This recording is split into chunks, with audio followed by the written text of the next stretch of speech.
Oh, you want Uncle Barry to take you to the dog park. We can work that out. More and more of us are going to be out with our dogs socializing, and we asked Dr. Spicer of the Indy Vet Emergency and Specialty Hospital to stop in and bring Rosie and talk about things that you can do as a precaution to all these, socializing events that the dogs are going to be. That's right. Honestly, Joni, most diseases that we get, just like in people, come when you've gone to a party or a social event or whatever, and it's really no different with dogs.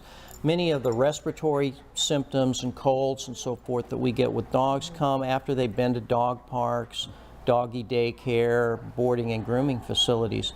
So really, that we need to take some precautions for that when they're going and doing these social activities. The common cough like we have can be spread by, it's called kennel cough, is that right? Kennel cough, yeah. Kennel cough is the most common upper respiratory problem we see in dogs, and it's caused by a bacteria called Bordetella. And the dogs will cough, a very dry, hacky cough, and then at the end they may have a terminal gag and bring up a little bit of phlegm. But that particular thing doesn't cause them to really be sick. They're not really sick. They're usually presented to the veterinarian because they're keeping everybody up all night coughing.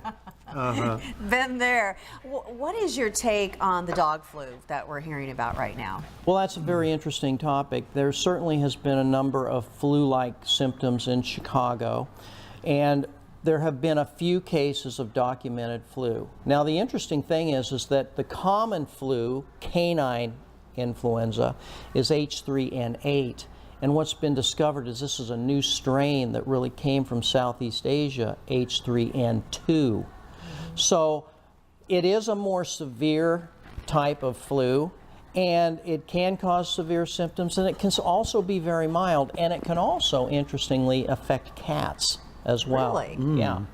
But the thing is that it's a very sporadic disease, and it's not something that we necessarily have to be overly concerned about because there really have not been that many cases. But be aware. Let's talk about precautions, especially if our dogs are going to be a little more exposed in a social setting. What kind of precautions can we use? Vaccination is the fundamental thing.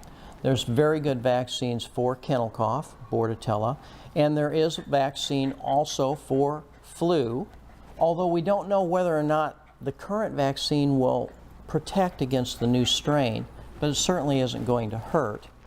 And your dog needs to be over 6 weeks of age. They need to get inoculated. They need to be boosted in 2 to 4 weeks.